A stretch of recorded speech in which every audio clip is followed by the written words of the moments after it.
أعوذ بالله من الشيطان الرجيم بسم الله الرحمن الرحيم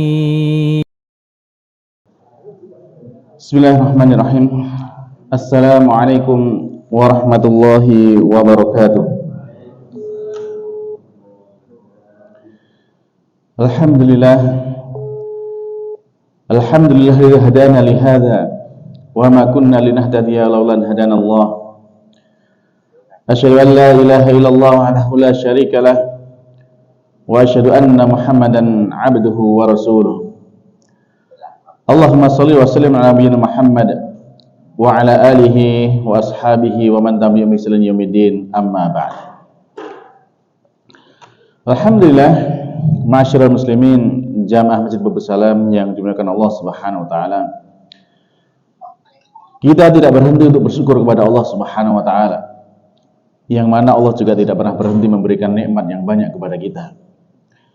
Dan kalau kita menghitung nikmatnya Allah, tentu kita tidak akan mampu untuk menghitung betapa banyak nikmat yang Allah berikan kepada kita.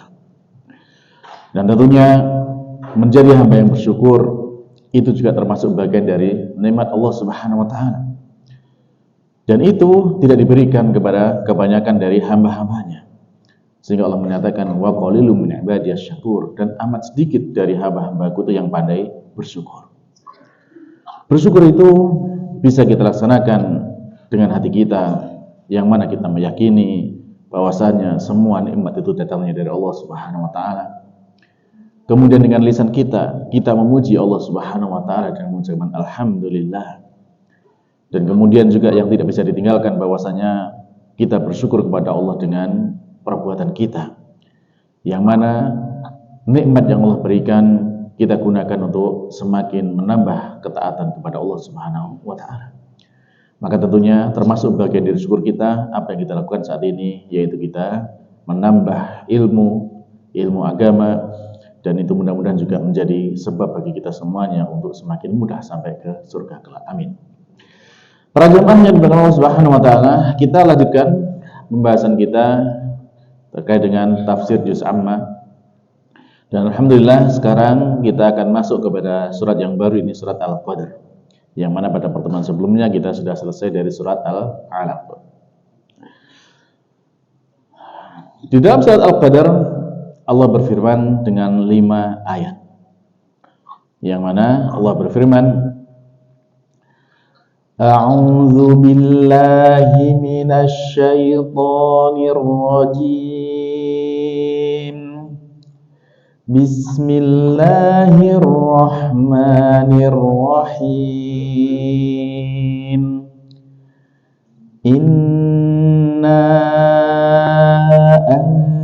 anzalnahu fi lailatul qadr. Wa ma adraka ma lailatul qadr. Lailatul qadri khairum min alfi syahr. Tanazzalul malaikatu warruhu fiha biizni rabbihim min kulli amr. Salamun hiya hatta matla'il fajr. Semoga Allah Subhanahu wa taala memberikan keberkahan kepada kita dari apa yang kita dengar dari firman-firman-Nya. Para jemaah, di dalam surat Al-Qadr ini Allah Subhanahu wa taala mengawali firman-Nya dengan inna. Sesungguhnya kami. Anzalnahu, kami telah menurunkannya. Nah, terkait dengan penggunaan kata kami ini berjemaah,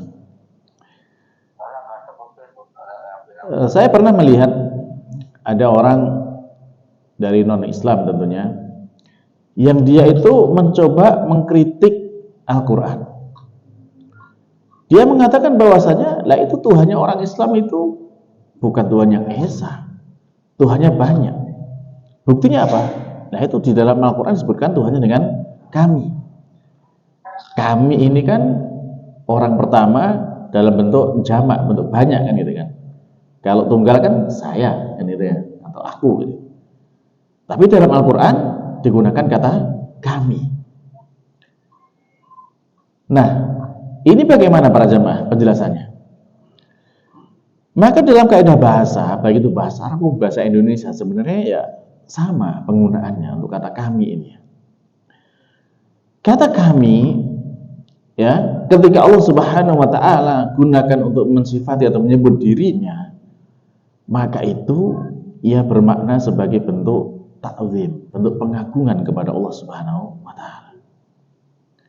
Bahwasanya Allah adalah zat yang maha agung. Sehingga digunakan sigoh menggunakan kata kami, bentuk kata kami. Ya, kita semuanya paham Allah adalah zat yang maha agung, tidak ada sesuatu apapun yang lebih agung daripada Allah Subhanahu wa taala. Sehingga Allah ketika menyebut dirinya ya dengan penggunaan kata kami ini sebagai bentuk pengagungan.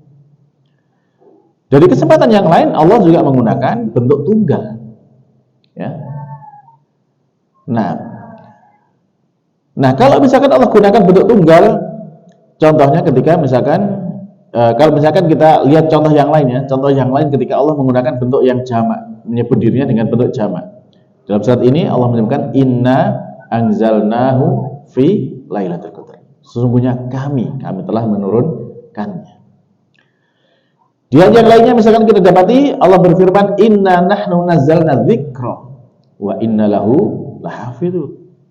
Sesungguhnya kamilah yang telah menurunkan al-dzikra, jadi Al-Quran, wa inna, dan sesungguhnya kami ya lahafizun, benar-benar akan menjaganya. Surat Al-Hijr ayat 9. Firman Allah yang lainnya Allah berfirman inna nahnu nuhyil mauta wa naktubu ma qaddamu wa atharahum wa kulla syai'in ahsayna fi imamin mubin. Sesungguhnya kami yang telah menetapkan adanya kematian. Ya. Jadi ini Allah gunakan kata kami. Sekali lagi maknanya adalah sebagai bentuk agungnya Allah Subhanahu wa taala. Lalu kemudian di tempat yang lain, di ayat yang lain Allah menggunakan bentuk tunggal. Misalkan Allah berfirman inni anallah la ilaha illa ana fa'budni wa aqimis sholata lidzikri. Surat Toha ayat 14. Sesungguhnya aku inilah Allah. Tidak ada sembahan yang berhak disembah melainkan hanya aku. Maka sembahlah aku dan tegakkanlah sholat untuk mengingatku. Nah, coba perhatikan di sini para jamaah, bahwasanya dalam ayat ini Allah menggunakan kata aku. Nah, kalau kita lihat konteks ayat ini jelas bahwasanya ketika Allah menjelaskan di dalam surat Toha ini menunjukkan sifat tentang wahdaniyahnya Allah. Allah itu adalah zat yang maha esa, satu-satunya yang berhak disembah. Maka Allah gunakan bentuk aku, bukan menggunakan bentuk kami. Ya.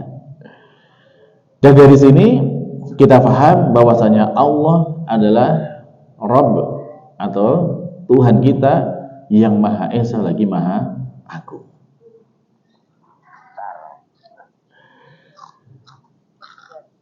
Baik.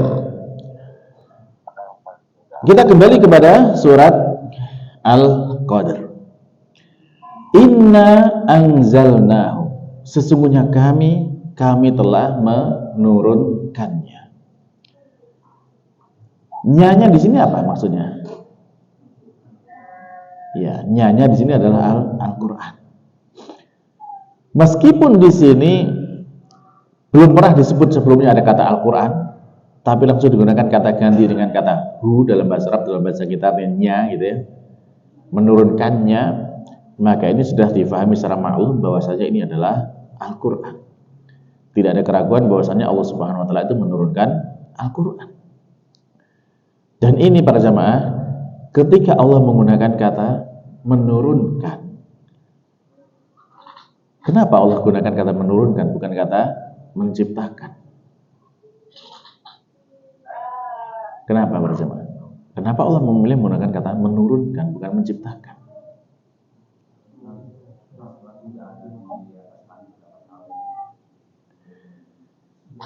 Ya, karena Al-Quran bukan makhluk. Kalau semua yang Allah ciptakan itu makhluk, ya.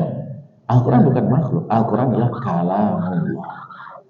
Al-Quran adalah termasuk sifat dari firman-Nya Allah. Allah berfirman dengan Al-Quran itu. Jadi sifat ini melekat dengan zatnya Allah. Dan itu bukan makhluk. Adapun kalau makhluk itu di luar zatnya Allah. Allah menciptakan makhluk. Kullu ma siwallah makhluk. Semua yang selain Allah adalah makhluk. Maka disinilah jelas bagi kita bahwasanya Al-Quran itu bukan makhluk. Ini adalah akidah kita Ahlussunnah wal Jamaah. Al-Quran adalah kalamullah, bukan makhluk. Sehingga kita bisa mengambil faedah dengan kata anzal, Allah menurunkan. Ya. Baik. Nah, Allah menurunkannya ini di malam Lailatul Qadar. Inna anzalnahu fi Lailatul Qadar. Ya Allah, sungguhnya kami telah menurunkannya pada malam Lailatul Qadar atau pada malam Qadar. Lailah itu kan malam ya. Jadi pada malam Qadar. Apa sih Lailatul Qadar itu?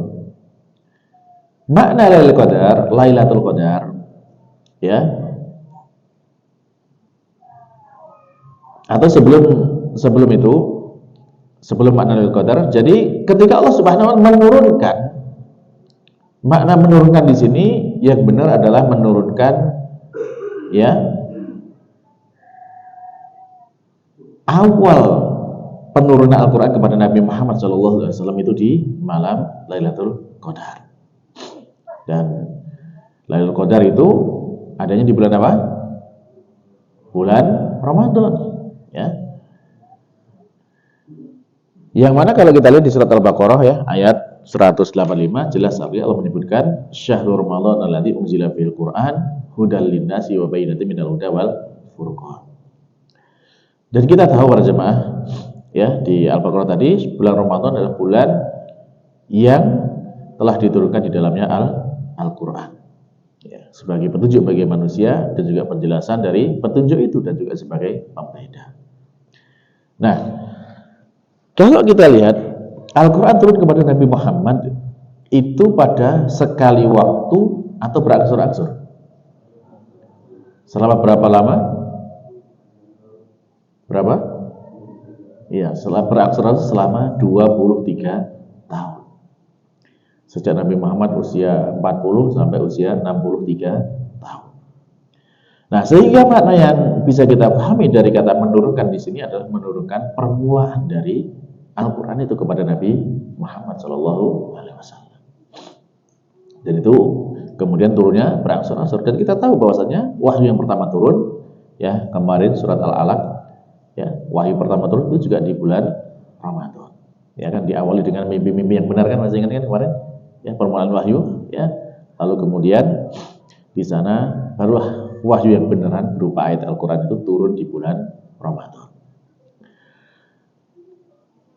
Dan sehingga kalau kita menggabungkan ayat ini dari Al-Baqarah tadi ya. Lalu kemudian juga dengan yang mana di surat Al-Baqarah disebutkan bulan Ramadan adalah bulan turunnya Al-Quran, dan kemudian kita lihat di surat Al-Qadar bahwasanya Al-Quran diturunkan pada malam Lailatul Qadar ya, maka jelas ya bahwasanya Lailatul Qadar itu ada di bulan Ramadan. Dan kita bisa memahami dari sini ketika misalkan ada yang beranggapan bahwasanya Al-Quran itu diturunkan di luar Ramadan, ada yang misalkan yang menganggap bahwasanya itu diturunkan di nisfu Sya'ban atau yang diturunkan di nisfu Rajab, itu tidak benar ya, tidak benar. Nah, sehingga ya tidak dibenarkan kemudian ketika ada orang-orang yang mengkhususkan nisfu Sya'ban dengan amal yang khusus seperti ada sholat malam nisfu Sya'ban atau puasa pada nisfu Sya'ban, yang tidak ada seperti itu ya. Adapun di bulan Sya'ban ya amaliyahnya kalau mau puasa itu diperbanyak puasanya dari awal ya, sampai akhir Ramadan sebagaimana dilakukan oleh Nabi Muhammad SAW. Beliau itu puasa Ramadan, puasa Sya'ban itu hampir semuanya kecuali sedikit saja. Baik. Lalu kemudian Allah berfirman, Inna anzalnahu fi Lailatul Qadar. Makna qadar itu adalah kemuliaan. Ya. Makna qadar adalah kemuliaan. Sehingga dalam bahasa Arab itu ketika ada dikatakan si fulan itu dzu qadarin, maka maknanya adalah si fulan itu memiliki kemuliaan. Itu makna yang pertama. Makna yang lain, para ulama menjelaskan bahwasanya makna qadar ini adalah maknanya takdir. Allah menulis takdir. Malam dituliskannya takdir. Yang mana ini juga semakna dengan apa yang Allah firmankan di dalam surat Ad-Dukhan ayat 3 dan 4. Inna anzalnahu fi lailatin mubarakatin inna kunna mundzirin fiha yufraqu kullu amrin hakim. Jadi sungguhnya kami telah menurunkannya pada malam yang penuh dengan berkah, dan sungguhnya kami adalah yang memberikan peringatan. Ya, di dalamnya itu, di dalam yang malam yang penuh berkah itu ditetapkan segala perkara dengan penuh hikmah. Nah, di sini makna dari al-qadar adalah takdir. Maka yang benar bagaimana? Yang benar ya mencakup makna keduanya. Ya, bisa dipahami keduanya tidak saling bertentangan. Sebagaimana kaidahnya ketika ada makna lebih dari satu dan tidak saling bertentangan, maka bisa diambil semua makna dari ayat tersebut. Sehingga kalau digabungkan bahwasanya makna Lailatul Qadar itu ya di sana adalah malam yang agung, yang penuh dengan kemuliaan, ya, yang memiliki kemuliaan yang besar, dan di dalamnya itu ditetapkan takdir makhluk, ya, takdir hamba ini selama setahun. Apakah itu dari kehidupannya, kematiannya, rezekinya, dan yang lainnya itu ditetapkan di malam Lailatul Qadar.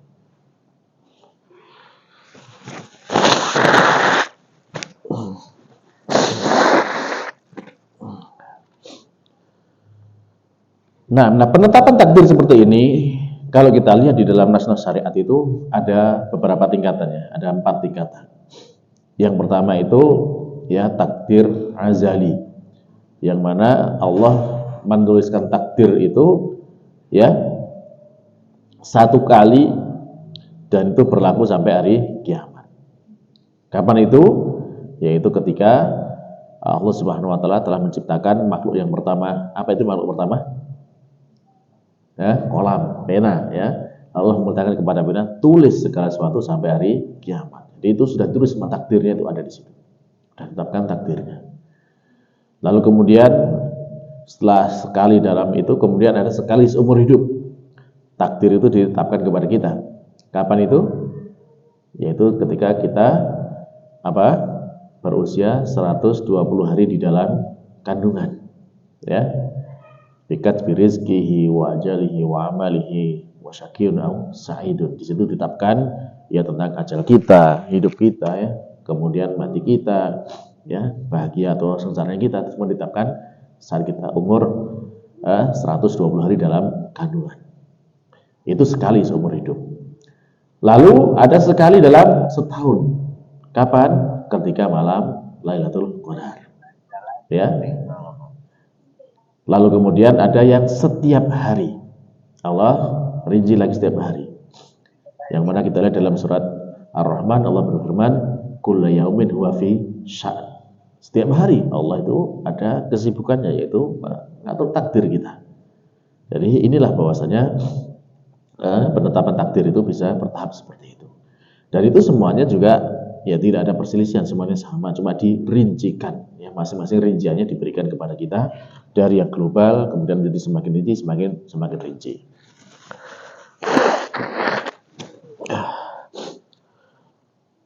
Nah, jadi itu ya bahwasanya Lailatul Qadar adalah malam yang penuh kemuliaan dan malam ditetapkannya yaitu takdir kita selama setahun.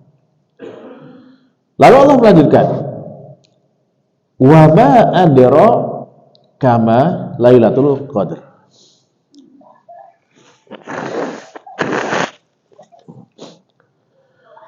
Dan tahukah kamu apa itu Lailatul Qadar? Ini adalah pertanyaan. Maksudnya apa? Maksud dari pertanyaan ini menunjukkan bahwasanya sesuatu yang akan dijelaskan ini memiliki nilai yang besar. Sehingga untuk menjelaskan dulu perlu ditanya dulu. Kan orang ketika ditanya itu kan lebih perhatian kan untuk memberikan jawaban. Nah, supaya tidak lewat begitu saja maka ditanyakan dulu karena ini sesuatu yang penting, sesuatu yang besar, sesuatu yang agung. Setelah menyatakan bahwasanya Quran diturunkan pada Lailatul Qadar, apa itu Lailatul Qadar? Dan tahukah kamu apa itu Lailatul Qadar? Nah, ketika ditanya seperti ini kan kita jadi mikir kan gitu. Apa sih Lailatul Qadar itu kan? Daripada lewat begitu saja kan gitu. Nah, ini menunjukkan bahwasanya di sana ada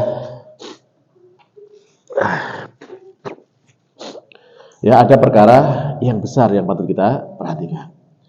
Contoh yang lainnya misalkan ya ketika Allah menjelaskan kepada kita tentang hari kiamat. Allah sampai menanya di sana, ya, ma adraka ma yaumuddin, tsumma ma adraka ma yaumuddin.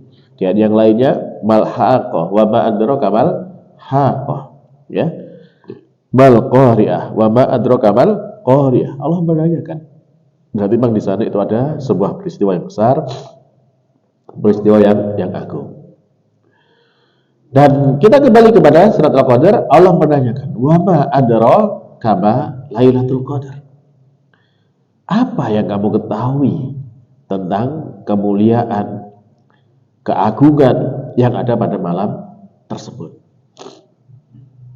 Maka Allah menjelaskan kepada kita sebagai jawabannya. Lailatul Qadri khairum min alfi syahr. Malam Qadar ini lebih baik daripada 1000 bulan. Satu malam lebih baik daripada 1000 bulan.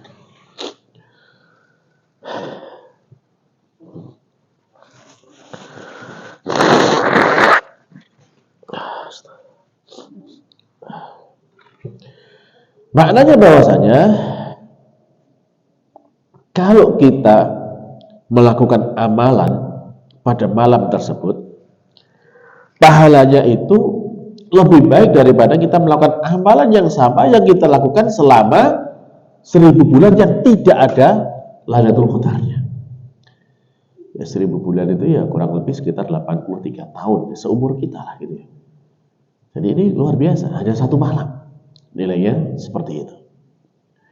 Bahkan tentu ya kita juga harus punya perhatian terhadap malam ini.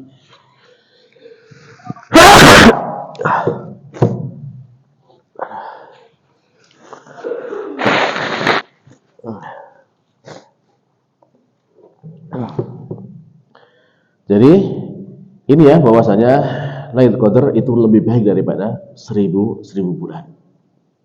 Ya gampangannya kalau misalkan kita sholat misalkan di malam itu, dalam satu malam kita sholat di situ, maka kita dapat pahala. Pahala sholat kita itu kalau kita kerjakan di malam Lailatul Qadar, ya dengan sholat yang sama kita kerjakan di malam-malam yang tidak ada Lailatul Qadarnya, meskipun sudah kita kerjakan dengan selama 1000 tahun, masih kalah pahalanya dengan satu malam itu. Ya. Jadi ini menunjukkan kepada kita tentang keutamaan dari Lailatul Qadar tersebut. Lalu kemudian Allah melanjutkan, tanazzalul malaikatu warruhu fiha. Tadi sudah ada kebaikan yang pertama, satu malam lebih daripada 1000 bulan. Ayat berikutnya Allah menjelaskan bahwasanya pada malam itu para malaikat itu turun. Nah, para malaikat turun ini menunjukkan apa? Menunjukkan bahwasanya malaikat itu memang banyak yang menghuni langit, makhluk yang ada di langit. Dan mereka kemudian pada malam Qadar ini mereka turun ke bumi ini, hingga bumi ini menjadi penuh dengan para malaikat.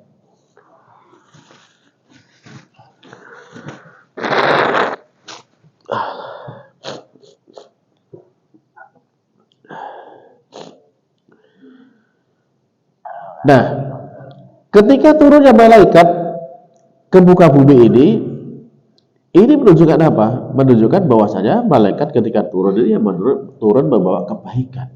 Malaikat turun membawa rahmat. Malaikat turun membawa barokah. Ya, ini ketika menunjukkan turunnya malaikat tersebut.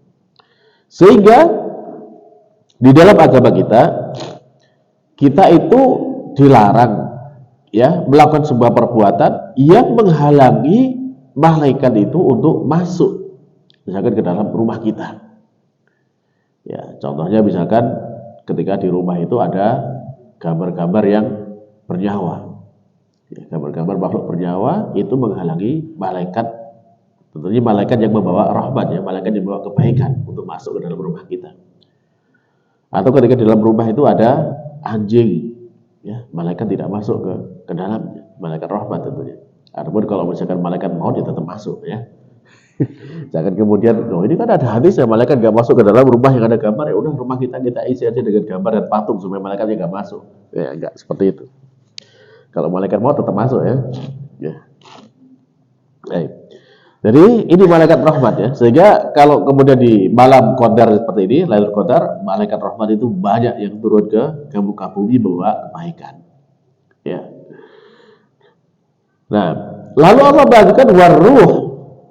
Apa itu ruh? Ruh di dalam ayat ini maknanya adalah malaikat Jibril. Malaikat Jibril itu malaikat bukan? Ya, malaikat jelas kan? Tapi kenapa? Allah sudah menyebutkan tanazilul malaikah. Para malaikat turun dan ruh juga turun. Kenapa kok disendirikan? Ya karena memang ini menunjukkan adanya keistimewaan malaikat Jibril. Malaikat Jibril adalah malaikat yang paling besar. Ya, malaikat yang pemimpinnya para malaikat. Nah ini sampai para pemimpinnya aja turun ke muka bumi pada malam Lailatul Qadar, gitu ya. Nah, sehingga Allah menyebutkan secara khusus. Tanazzalul malaikatu warruhu fiha bi'izni rabbihim, dengan izin dari Tuhan mereka. Dan ini jelas bahwasanya malaikat adalah makhluk yang sangat taat kepada Allah Subhanahu wa taala. Tanpa izin dari Allah mereka tidak akan berbuat. Dan kalau sudah disuruh sama Allah, mereka pasti mengerjakan dan tidak pernah bosan. La ya'sunallaha ma amarahum wa yaf'aluna ma yu'marun. Malaikat tidak pernah maksiat dan mereka pasti mengerjakan apa yang dikerjakan. Dan malaikat itu disifati Allah la yafturun, mereka tidak pernah bosan. Ya. Jadi malaikat turun atas izin Allah Subhanahu wa taala. Dan izin seperti ini adalah izin kauni. Jadi ya, maksudnya Allah mengizinkan secara kauni. Ya. Adapun ketika misalkan ya, dan izin seperti ini misalkan ada orang membuat syariat yang syariat ini menyimpang dari ajaran Allah Subhanahu wa taala. Misalkan dia membuat syariat untuk menyembah kepada patung. Ya. Maka syariat seperti itu atau ajaran seperti itu, ritual seperti itu adalah terjadi enggak itu? Terjadi kan? Diizinkan sama Allah enggak? Secara kejadian atau secara kauni diizinkan. Tetapi secara syar'i diizinkan tidak? Tidak. Sehingga Allah menyatakan dalam Al-Qur'an ya, syara'u lahum minad dini ma lam ya'lam bihillah. Jadi, kalau di sini mereka itu membuat syariat-syariat ya dalam agama mereka yang Allah tidak mengizinkan. Tapi kok terjadi? Allah nggak mengizinkan kok terjadi? Maksudnya gimana? Ya ini adalah izin secara syar'i. Jadi secara syar'i itu ya yang Allah izinkan adalah yang benar-benar saja. Kalau sesuatu yang menyimpang, sesuatu yang tidak benar itu tidak Allah izinkan. Tapi kok terjadi? Berarti terjadi Allah izinkan secara kauni, secara takdir, secara qadari ya. Jadi secara takdir memang Allah takdirkan seperti itu. Jadi seperti itu ya. Dan termasuk di sini ketika Allah menurunkan malaikat turun itu dengan izin dari Allah Subhanahu wa taala, ya izin secara takdir atau qadari dan juga secara syar'inya. Memang Allah memerintahkan mereka untuk turun. Baik. Bi'idni rabbihim min kulli amr. Kata min di sini maknanya adalah ya bermakna dengan. Jadi mereka turun, para malaikat turun dengan membawa segala perkara.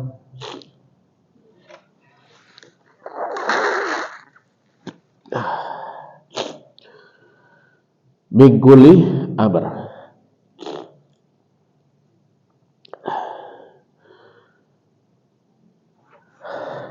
Lalu kemudian Allah melanjutkan salam, ya, salamun hiya. Nah, susunan kata ini dalam bahasa Arab sebenarnya harusnya itu hiya salamun. Malam itu adalah malam yang penuh dengan keselamatan, tapi dijulukan salamnya. Ini dalam kaidah bahasa memberikan makna kepada kita bahwasanya memang keselamatan pada malam itu memang luar biasa sehingga didulukan. Sehingga fokus kita perhatikan kepada kata salam. Jadi keselamatannya seperti apa di malam Lailatul Qadar itu? Ya, keselamatan dari siksaan neraka. Keselamatan dari hukuman di akhirat. Keselamatan berupa ampunan dosa. Yang mana kalau kita lihat dalam hadis Nabi SAW beliau bersabda, "Man qama Lailatul Qadar imanan wa ihtisaban ghufira lahu ma taqaddama min dhanbi." Ya. Barang siapa yang dia mengerjakan salat pada malam Lailatul Qadar ya dengan penuh keimanan dan mengharapkan pahala, maka akan diampuni bagi dia dosa-dosanya yang telah lalu. Dan tentunya ampunan dosa ini tidak diragukan bahwasanya itu adalah bentuk keselamatan dari hukuman nanti di akhirat. Dan ini banyak terjadi pada malam Lailatul Qadar. Baik. Salamun hiya hatta matla'il fajr. Dan keutamaan Lailatul Qadar ini akan berakhir hingga kapan? Hingga terbitnya fajar, waktu subuh. Ya, saat fajar muncul terbit maka habislah keutamaan dari malam Lailatul Qadar.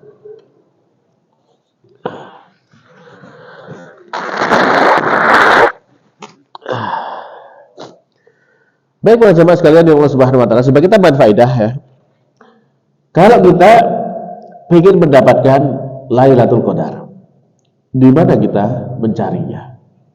Kapan terjadinya Lailatul Qadar ini? Yang pasti tadi pertama sudah kita sebutkan di bulan Ramadan.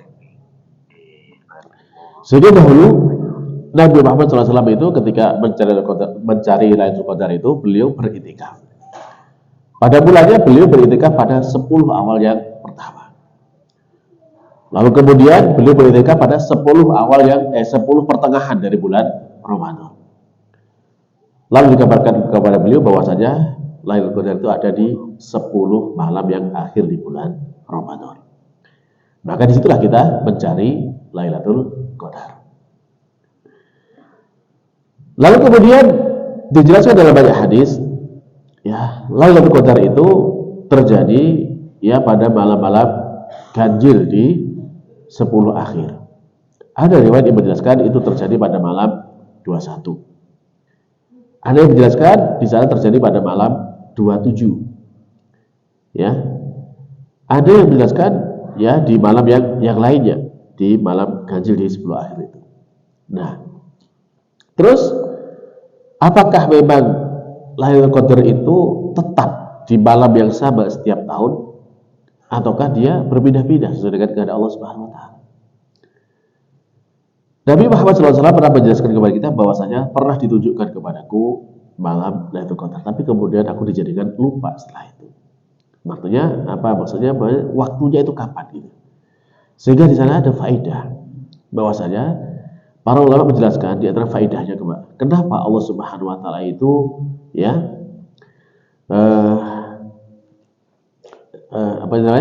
menjadikan Lailatul Qadar itu tersembunyi, menjadi rahasia waktunya itu? Ada faedahnya. Yang pertama, faedahnya itu menjadikan kita itu sebagai bukti orang yang benar-benar ingin dapat Lailatul Qadar dan yang tidak, atau yang malas-malasan. Karena kalau sudah ditetapkan, misalkan ditetapkan nih Lailatul Qadar cuma pada malam 27, kira-kira orang mau ibadah nggak di malam 21, 22, 23 gitu? Hah? Ya, enggak akan ada semangat gitu kan. Contoh sekarang saja coba. Dan memang kan tadi kita sebutkan kan ada di antara riwayat itu bahwasanya pernah terjadi Lailatul Qadar itu di malam 27. Kan itu ya. Kita lihat sekarang kan misalkan malam 27 itu. Di Masjidil Haram saat Qiyamul Lail itu bisa sampai 5 kilo. Di malam 27 itu saking banyaknya yang pengen dapat di malam 27. Di malam-malam yang lain enggak sebanyak itu. Kan gitu kan. Lah apalagi kalau misalkan cuma dipastikan ini cuma malam 27 itu, yang lain enggak ada orangnya gitu ya. Nah, ini bahwasanya ketika pun disebutkan 10 akhir, ini menunjukkan siapa yang serius pengen dapat, maka dia akan serius selama 10 hari. Kan gitu. Tapi kalau orang yang ogah-ogahan, dia akan pilih-pilih. Ya. Istilahnya gambling lah. Ya kalau dapat ya alhamdulillah, enggak dapat ya sudah, kan gitu kan. Tapi kalau yang mau serius, ya pengen mesti dapat, ya udah 10 hari diisi semua dengan amal ibadah. Itu faedah pertama. Faedah kedua bahwasanya ya, orang yang serius pengen dapat Lailatul Qadar pasti dia akan semakin banyak ibadahnya. Dan tentunya dia layak untuk mendapatkan pahala yang semakin banyak. Kan tentu beda kita ibadah cuma 1 malam atau 2 malam dengan ibadah 10 malam. Ya. Nah, inilah termasuk rahasianya kenapa Allah Subhanahu wa taala itu kemudian merahasiakan ya kapan terjadinya Lailatul Qadar. Maka dari sini para jemaah sekalian Allah Subhanahu wa taala kita bisa melihat dari surah Al-Qadar ini ya ada banyak fadilah, ada banyak keutamaan. Di antaranya bahwasanya Allah Subhanahu wa taala yang pertama ya, Allah Subhanahu wa taala itu menurunkan Al-Qur'an ya di malam atau di Lailatul Qadar ya, di malam Qadar atau Lailatul Qadar. Sebagai petunjuk bagi manusia dan sebagai ya sebab kebahagiaan mereka di dunia dan di akhirat. Lalu fadilah yang kedua yang bisa kita dapatkan bahwasanya ketika Allah menanyakan kepada kita wa ma adraka ma lailatul qadar dengan bentuk pertanyaan, ini menunjukkan adanya apa? Perkara yang besar, perkara yang penting yang harus kita perhatikan dengan apa yang Allah tanyakan kepada kita. Lalu kemudian fadilah yang ketiga bahwasanya Lailatul Qadar ini lebih baik daripada 1000 bulan. 1 malam lebih baik daripada 1000 bulan. Dan kemudian fadilah yang keempat bahwasanya para malaikat turun pada malam Qadar atau Lailatul Qadar. Ya. Dan tentunya malaikat itu turun pasti membawa kebaikan, keberkahan dan rahmat untuk manusia yang ada di muka bumi ini. Lalu fadilah yang kelima bahwasanya Lailatul Qadar ini adalah malam yang penuh dengan keselamatan. Karena banyaknya manusia yang diselamatkan dari hukuman dan siksaan nanti di akhirat disebabkan ampunan yang mereka terima pada malam Lailatul Qadar. Dan kemudian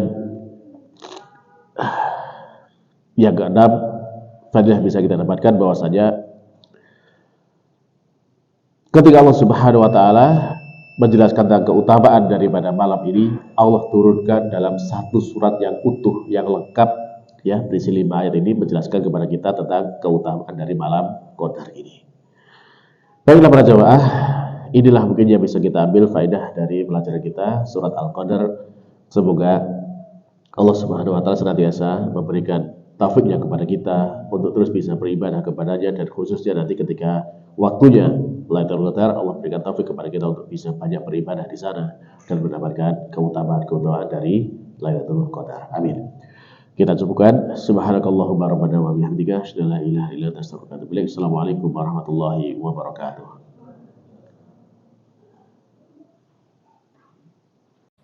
لئن شكرتم لأزيدنكم